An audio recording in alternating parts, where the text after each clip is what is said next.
Hi friends, അസ്സാമു അലൈക്കും, നമസ്കാരം. Welcome back to tales of Neju. ഇന്ന് ഞാൻ വന്നിട്ടുള്ളത് വളരെ ഈസി ആയിട്ടുള്ള ബ്രേക്ക്ഫാസ്റ്റിൻ്റെ റെസിപ്പിയുമായിട്ടാണ്. ബാക്കിയായിട്ടുള്ള ചോറ് യൂസ് ആക്കിയിട്ട് നല്ല ഈസി ആയിട്ട് ഉണ്ടാക്കിയെടുക്കുന്ന ഇടിയപ്പത്തിൻ്റെ റെസിപ്പിയാണ്. അതുപോലെ തന്നെ കൈ വേദനിക്കാതെയും പെട്ടെന്ന് തന്നെ നമുക്ക് ഉണ്ടാക്കിയെടുക്കാനായിട്ടും പറ്റും. ഇടിയപ്പം, നൂൽപുട്ട്, നൂലപ്പം എന്ന പല പേരുകളിലും അറിയപ്പെടുന്ന ഈ ഒരു ബ്രേക്ക്ഫാസ്റ്റ് ഉണ്ടാക്കാൻ പലരും മടിക്കുന്നതാണ്. കാരണം ഇത് തന്നെയാണ്, കൈവേദനിക്കും എന്നൊരു പ്രശ്നത്തിനോടാണ്. അപ്പോൾ അതൊന്നും ഇല്ലാതെ വളരെ എളുപ്പത്തിൽ, പിന്നെ നമ്മൾ എത്രയാണോ ആദ്യം പൊടിയെടുക്കുന്നത് അതിൻ്റെ പകുതി മാത്രം ഈ ഒരു റെസിപ്പിയിൽ യൂസ് ആക്കുന്നുള്ളൂ. അപ്പോൾ ഇത് എങ്ങനെയാണ് ഉണ്ടാക്കിയെടുക്കുന്നതെന്ന് നമുക്ക് നോക്കാം. അതിന് മുന്നേ ആയിട്ട് ചാനൽ ആദ്യമായിട്ട് കാണുന്ന ഏതെങ്കിലും കൂട്ടുകാരുണ്ടെങ്കിൽ ചാനലൊന്ന് സബ്സ്ക്രൈബ് ചെയ്ത് സപ്പോർട്ട് ചെയ്യുക. അതുപോലെ തന്നെ തൊട്ടടുത്ത് കാണുന്ന ബെല്ലൈക്കണും കൂടി പ്രസ് ചെയ്ത് അതിൽ ഓൾ എന്ന ഓപ്ഷനും കൂടി പ്രസ് ചെയ്ത് കൊടുക്കുക.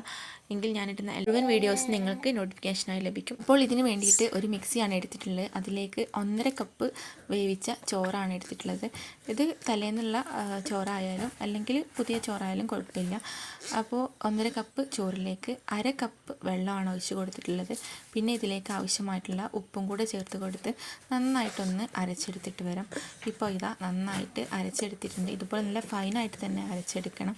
ഇനി നമുക്കിതിലേക്കുള്ള പൊടി ഇട്ട് കൊടുക്കാം. അതിന് വേണ്ടിയിട്ട് ഞാൻ എടുത്തിട്ടുള്ളത് 2 കപ്പ് പൊടിയാണ്. ആ 2 കപ്പ് പൊടി നമ്മൾ ഏത് പാത്രത്തിലാണോ ചോറ് അളന്നിട്ടുള്ളത് അതേ ഒരു പാത്രം തന്നെ എടുക്കുക. എന്നിട്ട് ഇതിലേക്ക് നേരത്തെ അരച്ച് വെച്ചിട്ടുള്ള ചോറിൻ്റെ മിക്സ് കുറച്ചായിട്ട് ചേർത്ത് കൊടുത്തിട്ട് നന്നായിട്ടൊന്ന് മിക്സ് ചെയ്തെടുക്കുക. അപ്പോൾ ഞാനിതാ കുറച്ച് ചേർത്ത് കൊടുത്തിട്ട് ഒന്ന് മിക്സ് ചെയ്തെടുക്കുന്നുണ്ട്. അപ്പോൾ എത്രയാണോ ആവശ്യമായിട്ടുള്ളത് അത് നമുക്ക് ഇങ്ങനെ മിക്സ് ചെയ്തെടുക്കാം. അപ്പോൾ അരച്ച് വെച്ച എല്ലാ മിക്സും ഇതിലേക്ക് ആയിട്ടുണ്ട്. അപ്പോൾ നന്നായിട്ടൊന്ന് ഇതുപോലെ കൈ വെച്ചിട്ടൊന്ന് മിക്സ് ചെയ്ത് കൊടുത്താൽ മതിയാവും. സാധാരണ നമ്മൾ പൊടിയൊക്കെ വാട്ടിയിട്ട് കുഴച്ചിട്ട് വേണം എടുക്കാനായിട്ട്. ഇതാവുമ്പോൾ നമുക്ക് വളരെ എളുപ്പത്തിൽ ഈ ഒരു ബാറ്ററി യൂസ് ആക്കിയിട്ട് നന്നായിട്ടൊന്ന് കുഴച്ചെടുക്കാനായിട്ട് പറ്റും. പിന്നെ കുറേ നേരം ഒന്നും ഇട്ടിട്ട് കുഴച്ചെടുക്കേണ്ട, അതൊന്ന് മിക്സായി കഴിഞ്ഞാൽ ജസ്റ്റ് ഒന്ന് കുഴച്ചെടുത്താൽ മതി. അപ്പോൾ ഞാൻ എല്ലാം കൂടെ ഒന്ന് മിക്സ് ചെയ്തതിന് ശേഷം ജസ്റ്റ് ഒന്ന് കുഴച്ചിട്ട് എടുക്കുന്നുണ്ട്. പിന്നെ നിങ്ങൾ എടുക്കുന്ന സമയത്ത് ഇനി അഥവാ വെള്ളം കൂടുതലാണ് എന്നുണ്ടെങ്കിൽ കുറച്ചും കൂടെ പൊടി ചേർത്ത് കൊടുക്കുക. ഞാനിപ്പോൾ എടുത്ത അളവ് കറക്റ്റാണ്. പിന്നെ ഓരോ പൊടിയുടെയും ഇതിനനുസരിച്ച് മാറ്റം ഉണ്ടാവും. അപ്പോൾ ഇത് ജസ്റ്റ് ഒന്ന് കുഴച്ചെടുത്തിട്ടുണ്ട്. ഇതുപോലെ ഒന്ന് കുഴച്ചെടുത്താൽ മതിയാവും. ഇനി നമുക്ക് നൂൽപുട്ടുണ്ടാക്കുന്ന അച്ചിലെ മാവ് ഫില്ലാക്കിയിട്ട് നൂൽപുട്ടിൻ്റെ തട്ടിലേക്ക് ഇതുപോലെ ഒന്ന് ചുറ്റിച്ച് കൊടുക്കുക. വളരെ ഈസി ആയിട്ട് അധികം പ്രഷറൊന്നും കൊടുക്കാതെ നമുക്ക് ചുറ്റിച്ചെടുക്കാനായിട്ട് പറ്റും. അപ്പോൾ ഇതുപോലെ ട്രൈ ചെയ്ത് നോക്കാത്തവരുണ്ടെങ്കിൽ മസ്റ്റായിട്ടും ട്രൈ ചെയ്ത് നോക്കണം. പിന്നെ ചിലവരൊക്കെ നൂൽപുട്ടിലേക്ക് തേങ്ങ ചേർക്കുന്നുണ്ട്. അപ്പോൾ ഞാനിപ്പോൾ തേങ്ങ ഒന്നും ചേർക്കുന്നില്ല.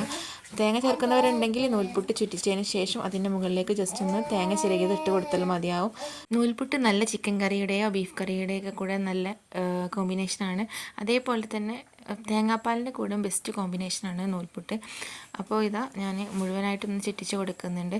എനിക്ക് ഈ ഒരു മാവിൽ കിട്ടിയിട്ടുള്ളത് 3 പ്രാവശ്യം ഉണ്ടാക്കിയെടുക്കാനായിട്ട് പറ്റിയിട്ടുണ്ടായിരുന്നു. അതായത് 3 പ്രാവശ്യം ഇഡ്ഡലി തട്ടിൽ വേവിച്ചെടുക്കാൻ പറ്റി. 2 തട്ടിലായിട്ട് 3 പ്രാവശ്യം. അപ്പോൾ ഞാൻ ഫസ്റ്റത്തെ ബാച്ച് ഒന്ന് ചുറ്റിച്ചെടുത്തിട്ട് ആവിയിൽ വേവിച്ചെടുക്കുകയാണ്. അപ്പോൾ നമ്മുടെ ചാനലിൽ തന്നെ ബാക്കിയായിട്ടുള്ള ചോറ് കൊണ്ട് ഉണ്ടാക്കിയെടുക്കാൻ പറ്റിയിട്ടുള്ള ഒരുപാട് റെസിപ്പികൾ ഇൻക്ലൂഡ് ചെയ്തിട്ടുണ്ട്. കഴിഞ്ഞ ദിവസം തന്നെ ഒരു നല്ല ടേസ്റ്റി ആയിട്ടുള്ള റൊട്ടിയുടെ റെസിപ്പി ഉണ്ടാക്കിയിട്ടുണ്ടായിരുന്നു. അപ്പോൾ കാണാത്തവരുണ്ടെങ്കിൽ മസ്റ്റായിട്ടും കണ്ടു നോക്കുക. ഏറ്റവും എളുപ്പത്തിൽ ഉണ്ടാക്കിയെടുക്കാൻ പറ്റിയിട്ടുള്ള റെസിപ്പി ആയിരുന്നു അത്. അപ്പോൾ ഞാനിത് ഇതുപോലെ നൂൽപുട്ടൊക്കെ ചുറ്റിച്ച് ആക്കിയിട്ടുണ്ട്. ഇനി നമുക്ക് ഇഡ്ഡലി ചെമ്പിൽ വെള്ളം ഒന്ന് ആക്കിയിട്ട് തിളപ്പിക്കാനായിട്ട് വയ്ക്കാം. ഒന്ന് ചൂടായി വരുന്ന സമയത്ത് ഇതുപോലെ നൂൽപുട്ട് ഇട്ട് കൊടുക്കുക. ഇനി വേണമെന്നുണ്ടെങ്കിൽ നൂൽപുട്ട് ഉണ്ടാക്കുന്നതിന് മുന്നേ ആയിട്ട് ആ തട്ടുകളിലൊന്ന് ഓയിൽ സ്പ്രെഡ് ചെയ്ത് കൊടുക്കാവുന്നതാണ്. ഞാൻ അങ്ങനെയൊന്നും ചെയ്തിട്ടില്ല. അപ്പോൾ ഒരു 5 മിനിറ്റ് അല്ലെങ്കിൽ 6 മിനിറ്റൊക്കെ ആവുന്ന സമയത്ത് നൂൽപുട്ടൊക്കെ വെന്ത് വന്നിട്ടുണ്ട്. ഇനി നമുക്ക് ഇതുപോലെ ജസ്റ്റ് ഒന്ന് ടാപ്പ് ചെയ്ത് കൊടുത്താൽ തന്നെ ആ ഒരു തട്ടിൽ നിന്നും സെപ്പറേറ്റ് ആയിട്ട് കിട്ടും. അപ്പോൾ നല്ല സോഫ്റ്റ് ആയിട്ടുള്ള അതുപോലെ തന്നെ വളരെ ഈസി ആയിട്ടുള്ള നൂൽപുട്ട് റെഡി ആയിട്ടുണ്ട്. അപ്പോൾ ഇതുപോലെ ട്രൈ ചെയ്ത് നോക്കാത്തവരുണ്ടെങ്കിൽ മസ്റ്റായിട്ടും ട്രൈ ചെയ്തിട്ട് ഫീഡ്ബാക്കുകളൊക്കെ അറിയിക്കാം. അപ്പോൾ ഞാനിത് തേങ്ങാപ്പാലിൻ്റെ കൂടെയാണ് സെർവ് ചെയ്യുന്നത്. അപ്പോൾ വീഡിയോ ഇഷ്ടമായെങ്കിൽ ലൈക്ക് ചെയ്യുക, ഷെയർ ചെയ്യുക. മറ്റൊരു വീഡിയോ ആയിട്ട് വീണ്ടും വരാം. അതുവരേക്കും ബൈ.